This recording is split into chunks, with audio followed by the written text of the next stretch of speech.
Hi there, this is Mary DuCharme again, visiting with you.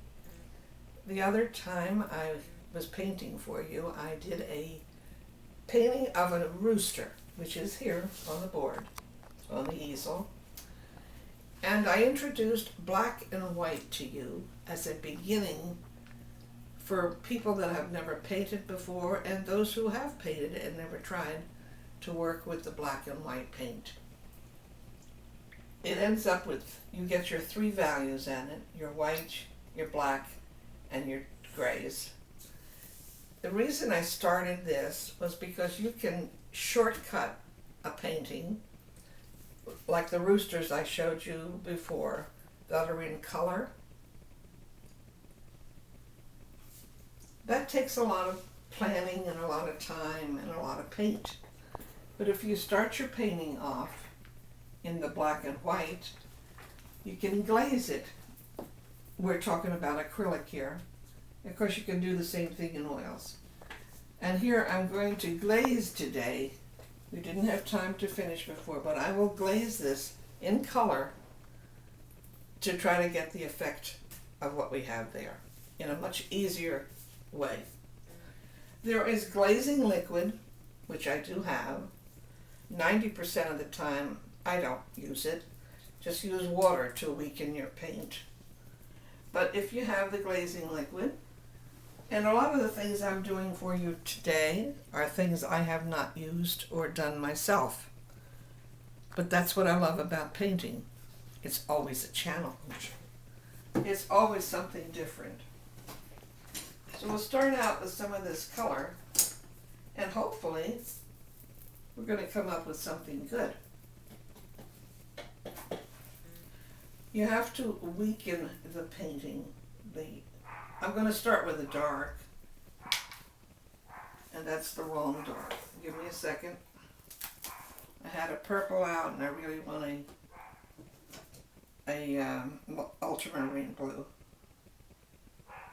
Now the colors that I've put out, I don't know how to explain to you. If we're doing something with reds and yellows and blues, those, you should always have a full palette out, because you never know what color you're going to use, because everything depends on your eye.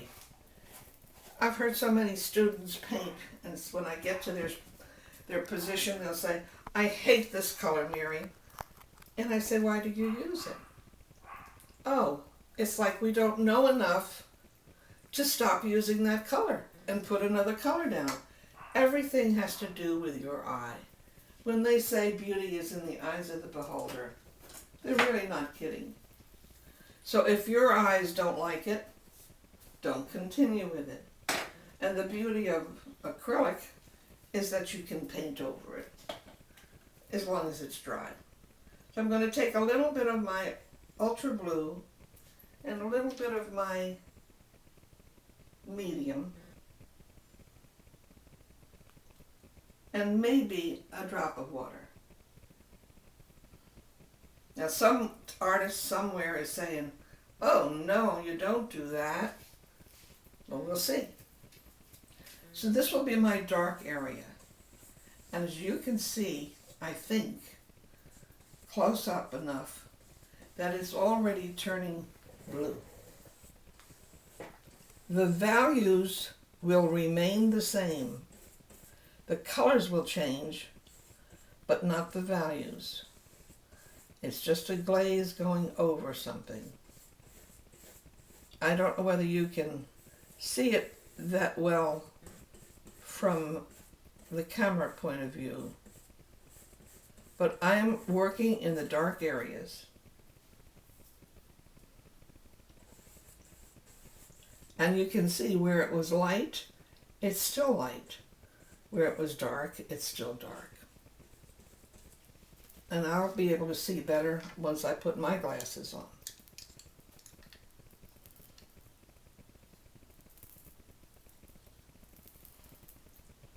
Now, if I decide that this blue is not really what I want, when this glaze dries, I can change the color.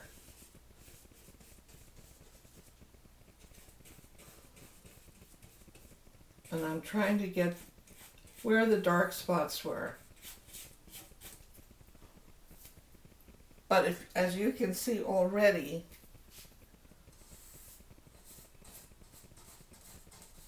the values don't change. Where it's light, it will reflect light. If I went over the white area, it would be blue. Now I'm going to try changing colors at this time. I particularly want to try that comb of hers. Pardon me. The handsome one is the rooster, right? Well, let's see what happens now with the red. I'm adding a little bit of that medium, the glazing, and a tiny bit of water. So let's see what happens here. There you go.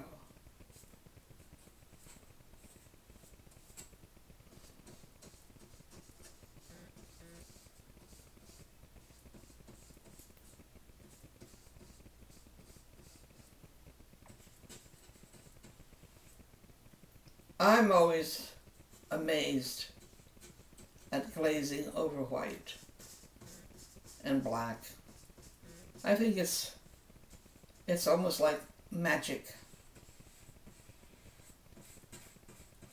As if you had to do this from scratch with colors, you'd be concerned with the drawing and the color, and this gives the color a base. It's not like you're going on a plain canvas, which you should never do anyway.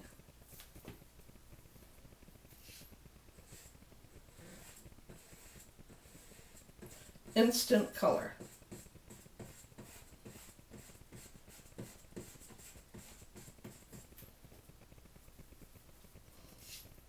Now here's your dark. This was a mixture in here of dark and light. And what you can see is the values are still the same. The dark is still dark, and the light is still light. I hope you're understanding what I'm saying. But bear in mind, you started out with 3 values, and all of them in blacks, grays, and whites. And as I'm glazing, we're changing only color, not values. If I were painting this with the red initially, I'd have to make a dark red over here and a lighter red. But since those values are already in, all I need to do is color them.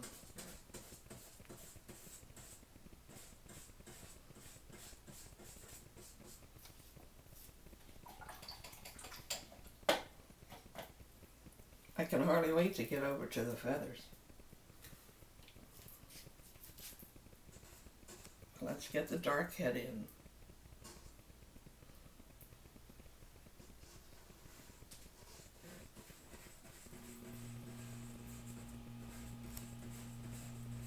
And I have to be more meticulous with color. You can be a little more reckless.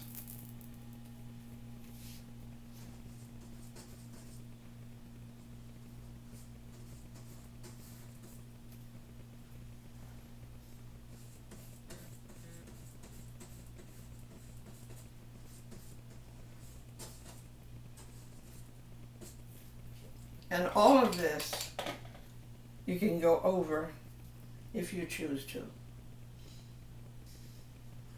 This doesn't have to be the end of a painting at this point. It can be the beginning. Here we go. I'm going to do some yellow in here.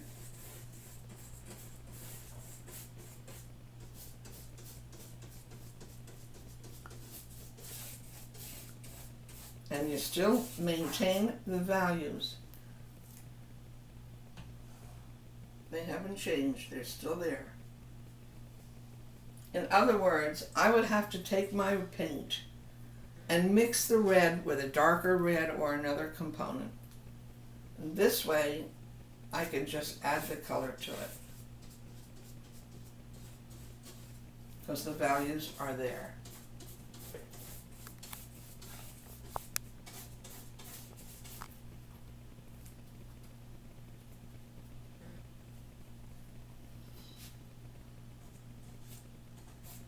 There's so many people that when they get this part of their painting going, the black and white part, they keep it that shade because it is interesting.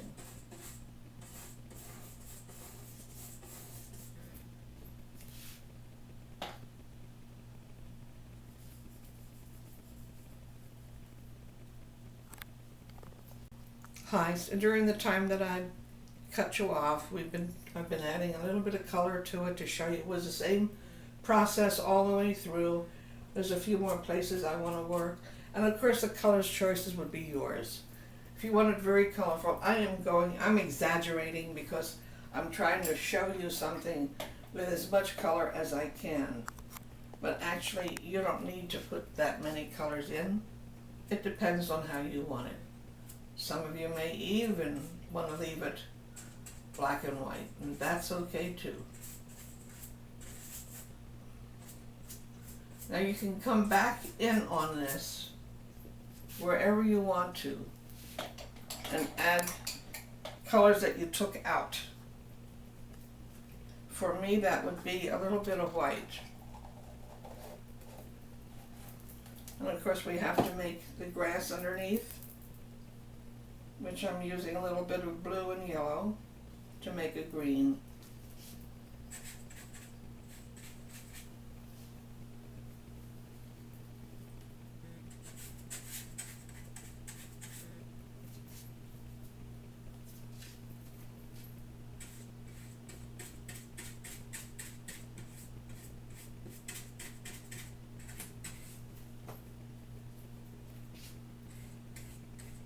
A little more blue.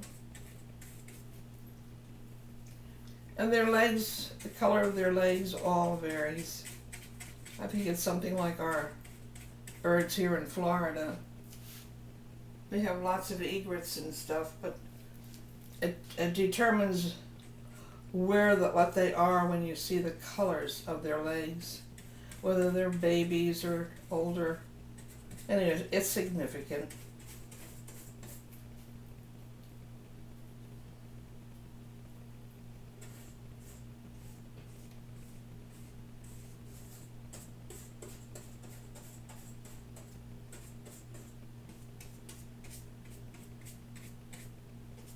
I'm using a little more straight color here because of time and to accomplish what I'm trying to show you. I'll put the blue over it. Mixing color on the canvas as opposed to the palette.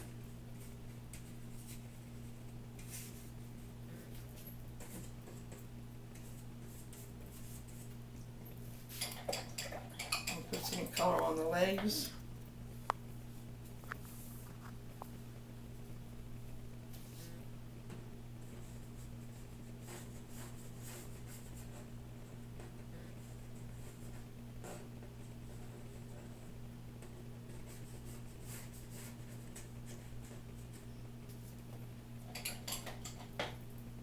Now, as the top is drying, I can use my paint to strengthen a few areas. And I would say to myself, next time I do something like this, I want to make my dark a little lighter, because when I glaze it then, it'll show up better. That's a process of learning. You will do, eventually you'll moderate your own work and know how you want it to go. I'm going over that light blue I had, and her face, his face, needs a little more color.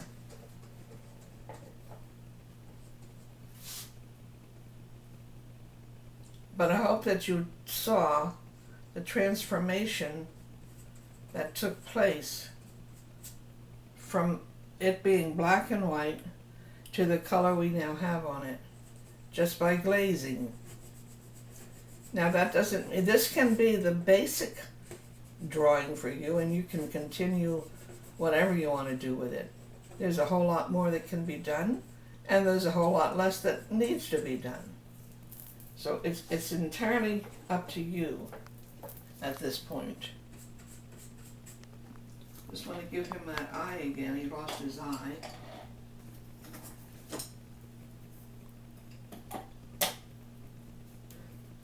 So I'll just use a little bit of that ultramarine blue. Get that in.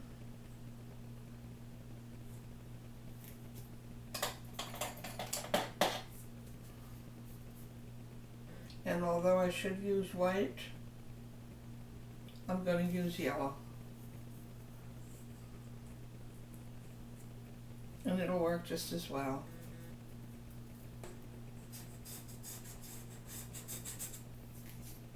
I'm going to step back and look at it myself.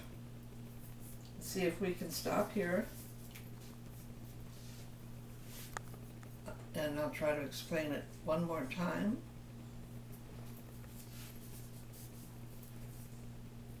Back, I wanted to see if I had put enough color in there for you.